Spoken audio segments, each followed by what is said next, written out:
अर्धवट राहिलेलं स्वप्न पूर्ण करण्यासाठी आज एक नवीन सुरुवात करायचा ध्यास घेतलेला आहे आणि तोच स्वामींच्या आशीर्वादाने करायचा. त्यासाठी ना आज श्रावण महिन्यातील दुसरा गुरुवार आणि आज मी दुसऱ्या गुरुवारपासून स्वामीच्या 11 गुरुवाराचे व्रत करणार आहे. तर त्यासाठी ना सकाळी लवकर उठून सर्व घर स्वच्छ करून घेतलं आणि अंघोळ वगैरे करून घेतली. आणि गुरुवार म्हटलं की आणि व्रत वेकेला आलं की हे आपलं पहिलं असतं की हळदीचं लेपन उंबऱ्याला करायचं आणि हे खूप चांगलं असतं, शुभ मानलं जातं.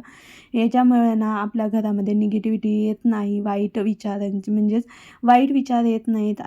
त्यासाठी ना हे हळदीचं लेपन ना करणं खूप गरजेचं असतं. तर हळदीचं लेपन वगैरे करून घेतली आणि पहिल्यांदा माझी देवपूजा करून घेतली. म्हणजेच आता मला स्वामींची पूजा मांडायची आहे, पण त्यासाठी ना पहिलं आपली पूजा आहे ती करून घ्यायची, म्हणजे देवांची आपल्या देवघरातील.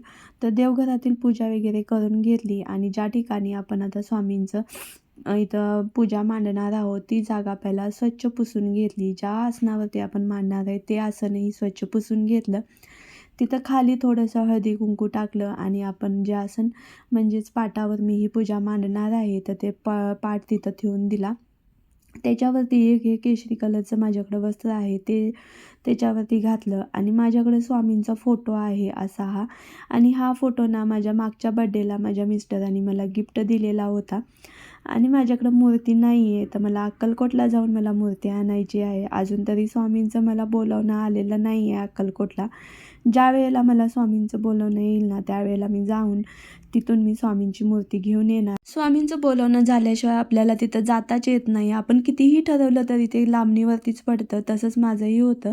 तर इथं मी छान अशी देवपूजा करून घेतली, म्हणजे स्वामींची ही पहिल्या व्रताची पूजा मी करून घेतली. आता इथं मी फक्त पूजा मांडून घेतली. त्याच्यानंतर ज्या सेवा असतात मी नंतरनं करून घेणार आहे, कारण आता माझ्या मुलींची शाळेला जायची वगैरे वेळ झाली. त्यांचे डबे वगैरे ते सर्व मला करायचं असतं आणि मिस्टरांसाठी नाश्ता वगैरे हे सर्व करायचं असतं. त्यामुळं ना जे सेवा आहेत ते मी दुपारी नंतर निवांत करून घेणार आहे. तर त्याच्यानंतर मग इथं मुलींचे डबे वगैरे करून घेतले आणि माझा होता उपवास. त्यामुळं ना मुलींना आज डब्यामध्ये चपाती आणि बेसनची पोळी असा त्यांचा आज डबा होता. आणि नंतर मुलींचा असा कोरडा खाऊही असतो. तर त्याच्यामध्ये म्हणजेच 4च्या वेळेला त्यांना ते खायला देतात. तरी ते मुलींना नाश्ता दिला, मी चहा घेतला. नंतर सगळी त्यांच्या त्यांच्या कामाला बाहेर निघून गेली. म्हणजेच मुली शाळेला गेल्या, मिस्टर गेले कामाला. नंतर माझी सर्व कामं मी आवरून घेतली. भांडी वगैरे, कपडे हे सर्व करून घेतलं आणि नंतर म्हटलं खिचडी पहिला करून ठेवूया. नंतर मग आपली जी सेवा आहे ती पूर्ण झाल्यानंतर आपल्याला नाश्ता करता येतो. त्यासाठी म्हटलं इथं खिचडी करून घेऊया. तर इथं मी खिचडी करून घेतली आणि खिचडीमध्ये मला साखर जास्त आवडते. त्यामध्ये मी त्याच्याशी थोडीशी साखर अशी टाकली आणि व्यवस्थित अशी ही खिचडी वगैरे मी करून ठेवली. तर इथं पाहू शकता छान अशी आपली खिचडी झाली. त्यानंतर माझी जी राहिलेली सेवा आहे ती मी करायला घेतली. तर इथं मी 11 माळ जप केला आणि 11 वेळा तारक मंत्र घेतला आणि जे स्वामीचरित्र सारामृतमधले 21 अध्याय पूर्ण वाचून घेतले. जवळजवळ मला 3 तास लागले, 3 पावणे 3 तास लागले त्यासाठी.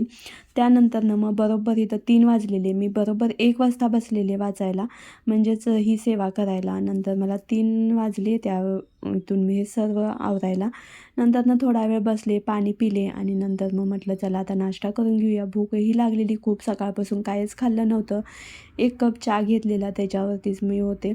तर नाही तर नाश्ता वगैरे करून घेतला, थोडा वेळ आराम केला आणि संध्याकाळी मग मला जावं लागतं मुलींना आणायसाठी.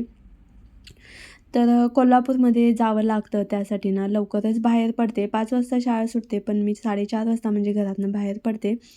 नंतर मुलींना घेऊन आले, त्यांना खायला वगैरे करून दिलं नाश्ता संध्याकाळचा आणि लागले मी माझ्या स्वयंपाकाला. आता आज पूजा आरती वगैरे करायची आहे, त्यासाठी थोडंसं लवकरच स्वयंपाक करून घेतला. आणि हे व्रताचं जे जेवण बनवतो त्याच्यामध्ये लसूण आणि कांदा आपल्याला वापरायचा नसतो. त्यासाठी मग इथं वरण साधं बनवून घेतलं आणि मला मटकीची भाजी बनवायची होतं. तर त्यासाठी इथं हिरवी मिरची आणि आलं मिक्सरला असं बारीक करून घेतलं. तर त्याआधी मी इथं कुकर वगैरे लावून घेतलेला होता वरण भाताचा. पहिला म्हटलं आता वरणला फोडणी मारून घेऊया आणि मी मिरची वरण शिजत घालते म्हणजेच डाळ, तेव्हाच मी त्याच्यामध्ये टाकते मिरच्या 2.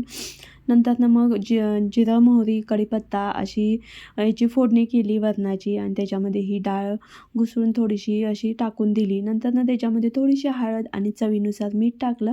आता ह्याला शिजायला आपण साईडला ठेवून देऊया दुसऱ्या गॅसवरती आणि इथं आपण मटकीची उसळ बनवून घेऊया. तर त्यासाठी इथं कढईमध्ये थोडंसं तेल टाकलं, जिरं, मोहरी, कढीपत्ता टाकला आणि जे आपण वाटण बनवून घेतलेलं होतं हिरवी मिरची आणि आलं ते त्याच्यामध्ये घालायचं आणि थोडंसं परतून घ्यायचं. इथं पाहू शकता थोडंसं परतून घ्यायचं. नंतरनं मग जे आपण बारीक चिरून घेतलेले टोमॅटो आहे तेही त्याच्यामध्ये टाकून दिले. आता हे व्यवस्थित असे शिजण्यासाठी ना त्याच्यामध्ये थोडंसं मीठ घातलं, ते थोडंसं शिजवून घेतलं. नंतरनं आपण जे मटकी घेतलेली ती व्यवस्थित अशी धुवून घेतली आणि ती त्याच्यामध्ये घातली आणि थोडीशी हळद, धना जिरा पावडर असं हे त्याच्यामध्ये घातलं आणि नंतरनं त्याच्यामध्ये 2 चमचे मी शेंगदाण्याचं कूट घातलं आहे. आता हे व्यवस्थित असं मिक्स करायचं आणि त्याच्यामध्ये पाणी घालून आपल्याला ही शिजवून घ्यायचं आहे. तर चला इथं ही आपली भाजीही तयार झालेली आहे. आता कांदा लसूण मसाला न वापरता आपल्याला हे स्वयंपाक बनवायचा असतो.